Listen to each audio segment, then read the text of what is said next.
जय माता दी। मैं हूँ हेमा भारती और आप देख रहे हैं मेरा चैनल माँ हेमा चैनल। तो फ्रेंड्स, एक और नई वीडियो में बहुत बहुत स्वागत है आप सबका। उम्मीद करती हूँ कि आप सब स्वस्थ होंगे, मस्त होंगे और जहाँ कहीं भी होंगे बहुत प्रसन्न होंगे। और हमेशा की तरह माता रानी की कृपा से मैं भी बहुत प्रसन्न हूँ। तो चलिए इस वीडियो में जानते हैं कि अब किसी का भी डाइवोर्स नहीं होगा अगर आप धर्म पत्नी योजना का लाभ उठाते हैं। तो चलिए इस वीडियो में जानेंगे कि आखिर धर्म पत्नी योजना क्या है, कौन सा ये योजना मैं लेकर के आ गई हूँ। इस वीडियो में सब कुछ बताएंगे। तो अगर आपको मेरा वीडियो अच्छा लगे तो लाइक शेयर कमेंट कर दीजिएगा। मेरे चैनल में नए हैं तो चैनल को सब्सक्राइब कर दीजिएगा, बेल आइकन प्रेस कर दीजिएगा ताकि मेरे वीडियो के नए नोटिफिकेशन सबसे पहले आप तक पहुंचे। आप भी मेरे जैसे ही माता रानी के भक्त हैं तो मेरे कमेंट बॉक्स में जय माता दी लिखना ना भूलें। और चलिए मैं आपको बताती हूँ कि आखिर धर्म पत्नी योजना क्या है और इससे आपका डाइवोर्स कैसे नहीं होगा।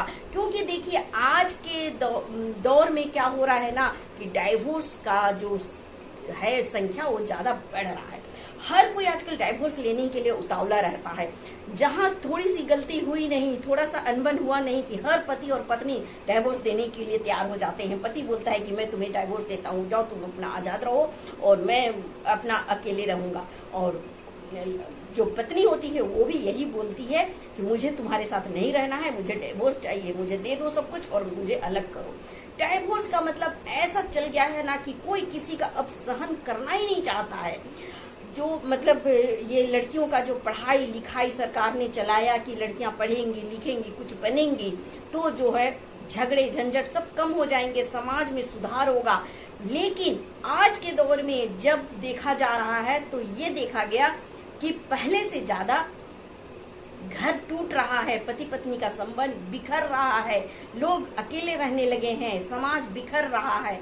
आखिर ऐसा क्यों हो रहा है? लड़कियां तो पढ़ लिख गई, तो लड़कियों के पढ़ने लिखने से तो घर बचना चाहिए, समाज बचना चाहिए, बिखरना नहीं चाहिए। क्योंकि कहा गया है कि जब एक लड़का पढ़ता है ना तो मात्र एक लड़का ही पढ़ता है, लेकिन जब एक लड़की पढ़ती है तो करीब हजारों लोग पढ़ लेते हैं। क्यों? क्योंकि एक लड़की अनेकों लोगों को शिक्षित करती है।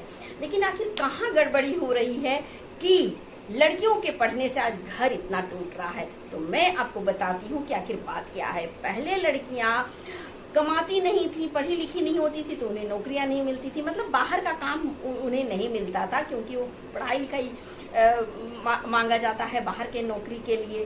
तो पढ़ी लिखी लड़कियां नहीं होती थी क्योंकि उनको चूल्हा चौका घर खाना बनाना होता था, बच्चों को संभालना होता था। तो इसलिए पढ़ाई को उतना महत्व नहीं दिया गया था कि चलो तुम अपना सीख ही जाओगे बच्चे पालना और खाना बनाना। तो ये अपने माँ के घर से ही सीख के आ जाती थी और फिर उसे कोई खास जरूरत नहीं पड़ता था खाना बनाने और बच्चे पालने का, ट्रेनिंग देने का, पढ़ाई कराने का। और लड़कों को बाहर का काम करना है, तरह तरह के लोगों से मिलना जुलना है, तरह तरह से मतलब इस समाज के लिए कार्य करना है, तो इसलिए उन्हें पढ़ाया लिखाया जाता था। लेकिन जब लड़के पढ़ लिख करके और बाहर के काम करने लगे, संभालने लगे और लड़कियां घर में रह करके काम करने लगी और संभालने लगी घर को, बच्चों को, पति को, सब कुछ, तो जो पत्नी का कार्य था उसे उतना सम्मान नहीं मिलने लगा जितना कि लड़कों के काम को सम्मान दिया जाने लगा। तो सिर्फ इसलिए क्योंकि वो कमा करके लाता था, चाहे वो कितना भी कमा करके लाए तो, लेकिन उस कमाई को ही सम्मान दिया जाने लगा। लेकिन और जो उस कमाई को जब उसे रोटी में बदला जाने लगा तो उस रोटी का कीमत कम हो गया। क्योंकि आप कितना भी रुपया पैसा कमा के लाएंगे लेकिन उस रुपया पैसा को, सोने चांदी हीरा मोती को जब तक पत्नी जो है रोटी में नहीं उसे बदलती है तब तक आपका पेट भरेगा। आप रुपया और पैसा को खा करके पेट भरेंगे कि नहीं ना? कितना भी आप कमा लीजिए, लाख करोड़ अरबों खरबों, लेकिन आप उस पैसा से तो नहीं ना पेट भर सकते हैं। पेट तो आपका वो रोटी ही भरेगा। और उस पैसे को बदलती है रोटी में कौन? एक स्त्री बदलती है, एक पत्नी बदलती है। तो सम्मान किसको मिलना चाहिए? अत्यधिक सम्मानित करने लायक तो पत्नी हो गई ना, क्योंकि वो रोटी बना रही है, रोटी खिला रही है और रोटी से ही पेट भरता है, जीवन चलता है, ना कि रुपये पैसों से। हाँ, ये सच है कि रुपया पैसा के बिना वो रोटी भी नहीं बनेगा, लेकिन उसे बदलने का कला सिर्फ आता है पत्नियों को, नारियों को, स्त्री को। तो इसलिए मैं ये कहना चाहती हूँ कि देखिए, पढ़ाई लिखाई करके उसे बाहर का काम सौंप देना ये कोई अक्लमंदी नहीं हुई। उसे जो वो करती है, जो जिसके लिए वो बनाई गई है, स्त्री जो है, नारी जो है, वो अन्नपूर्णा होती है, लक्ष्मी होती है, उसका काम है भोजन तैयार करना। मैया सीता भी भोजन तैयार करती थी अपने श्री रामचंद्र के लिए। तो ये कोई मतलब छोटा मोटा काम नहीं है। अगर स्त्री के हाथ में रोटी बनाना कार्य है तो ये बहुत ही बड़ा कार्य है, ये बहुत ही भाग्य वाला काम है। तो इस काम को मैं चाहती हूँ कि सम्मान मिले, ना कि इसका अपमान हो। तो नारी का हमेशा रोटी बनाने का सम्मान करना चाहिए, ना कि सिर्फ पुरुष को सम्मान मिलना चाहिए क्योंकि वो पैसा कमा के लाता है। यहाँ पर गलती हो रही है और इसलिए जो है आज घर टूट रहा है, लोग डाइवोर्स तक पहुंच रहे हैं। क्योंकि आजकल लड़कियां भी बाहर जाके कमाने लगी हैं, वो कमाती हैं, अपना रोटी खुद बना लेती हैं और खा लेती हैं। उन्हें अब इस मर्द का जरूरत ही नहीं रहा, पति का जरूरत ही नहीं रहा। तुम मत भी कमा के लाओ तो मैं तो कमा के ले आऊंगी और अपना रोटी बना के खुद खा लूंगी। अब तुम कमाओ और रोटी बनाओ। तो मर्द जो है वो रोटी बना नहीं पाते हैं और यहाँ से शुरू होता है लड़ाई झगड़ा झंझट और फिर डाइवोर्स तक का नौबत आ जाता है। तो मैं बोलती हूँ कि इसे खत्म करना चाहिए। आपको बाहर जाके कमा के लाने की जरूरत नहीं होना चाहिए पत्नी को। उसे जो कार्य करती है उसमें ही सम्मान मिलना चाहिए और जो पति जो है बाहर कमा के लाता है उसमें आधा का अधिकार होना चाहिए पत्नी का। और यही है धर्म पत्नी योजना, जिसमें कि देखिए सरकार इतना तरह तरह का योजना लेके आते हैं, सब कुछ करते हैं कि जहां नौकरी कर रहा है वहीं से ये चीज के लिए पैसा कट जाएगा, वो चीज के लिए पैसा कट जाएगा, ऐसे कर दिया जाएगा, वैसे कर दिया जाएगा।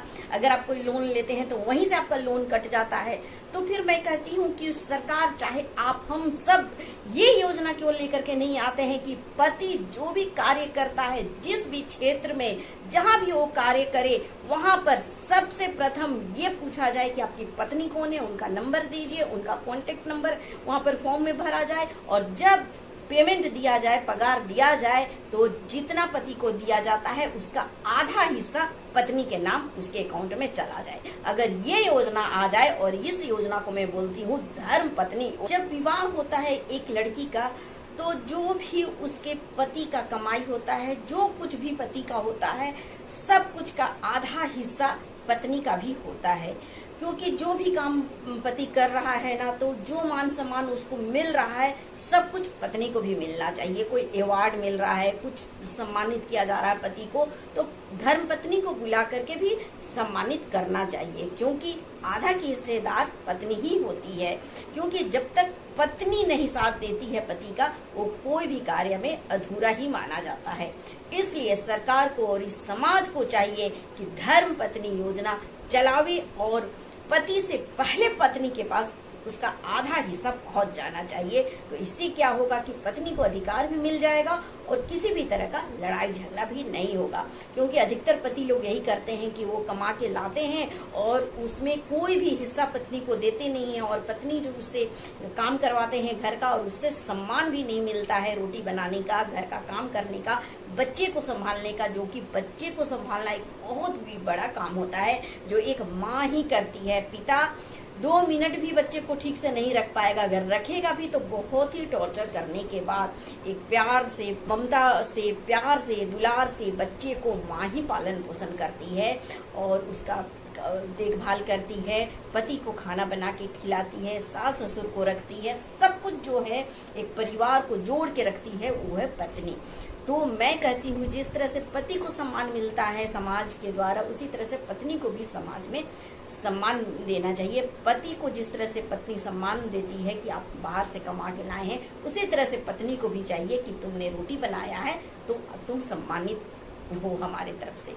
तुम्हें सम्मान, मैं तुम्हें सम्मान देता हूँ, इज्जत देता हूँ। अगर ये इज्जत और सम्मान मिलने लगे ना, तो लड़कियां पढ़े या ना पढ़े वो खुश रहेंगी अपने पति के साथ, डाइवोर्स नहीं होगा। नहीं तो आज क्या हो रहा है, लड़कियां तो पढ़ लिख जा रही हैं, ऊंचे ऊंचे पोस्ट में चली जा रही हैं, लेकिन फिर भी मर्दों के द्वारा वो सम्मान नहीं मिल रहा है, जिसके चलते ना जाने कैसी कैसी घटनाएं घट रही हैं आज इस समाज में। तो अगर लड़कियां बाहर नहीं निकलेंगी, घर का काम करेंगी और उस घर के काम में ही अगर उसे बराबर का सम्मान मिलने लगेगा ना, पुरुष के जैसा ही बराबरी मिलने लगेगा ना, तो ये घटनाएं भी रुक जाएंगी और फिर किसी भी लड़की को इस तरह से घुट घुट करके जीवन नहीं बिताना पड़ेगा। हर पत्नी को उसका अधिकार मिलना चाहिए। पति के पैसे में, उसकी कमाई में, उसके सुख दुख में, हर चीज में वो आधा की हिस्सेदार होती है। इसलिए मुझे यही कहना है, धर्म पत्नी योजना के अंतर्गत ऐसा व्यवस्था होना चाहिए कि जहाँ भी पति कार्य करे, जो भी कुछ करे, सब कुछ पहले पत्नी को मिल जाए। बाहर से बाहर ही पति तक वो पैसा पहुंचे भी नहीं, क्योंकि पति से पहले पत्नी का अधिकार होता है पति के पैसे में। तो जैसे कि इतना कुछ योजना चल रहा है और आप कोई कुछ भी ले रहे हैं, तो ऐसा है ना सिस्टम जिसमें कि आपको कुछ करना भी नहीं पड़ता है, अपने आप ही पगार कट जाता है, चला जाता है उधर से उधर ही। तो ऐसा पत्नी का क्यों नहीं पहुंचता है उसके अकाउंट में पति का पैसा? पत्नी को पति से क्यों मांगना पड़ता है, भीख क्यों मांगना पड़ता है, हाथ क्यों फैलाना पड़ता है अपने ही पैसे को मांगने के लिए पति से? क्योंकि वो पैसा पत्नी का होता है, पति से उसे मांगना क्यों पड़ता है? उसे अपने आप क्यों नहीं मिल जाता है? तो ऐसा सिस्टम चलाइए, ऐसा धर्म पत्नी योजना के तहत ऐसा कानून होना चाहिए, ऐसा सिस्टम होना चाहिए कि पति का पैसा अपने आप ही पत्नी के पास पहुंच जाए, उसे हाथ फैला करके मांगना ना पड़े। और इस तरह से डाइवोर्स जो है वो कम हो सकता है। पत्नियों का अधिकार मिल जाएगा तो पत्नियां लड़ेगी झगड़ेगी नहीं, उसे कहीं बाहर जाने का जरूरत नहीं पड़ेगा। उसे जब घर में ही सम्मान मिल रहा है तो फिर क्या जरूरत है? तो इस तरह से एक बहुत ही अच्छा समाज का निर्माण हो सकता है। तो चलिए, ये वीडियो आपको कैसा लगा जरूर बताइएगा। तो ऐसे ही अच्छे वीडियो और अच्छी बातें जानने के लिए मेरा वीडियो देखते रहें। अगले वीडियो में नए विषय के साथ फिर मिलते हैं। तब तक के लिए मुझे आज्ञा दीजिए। जय माता दी।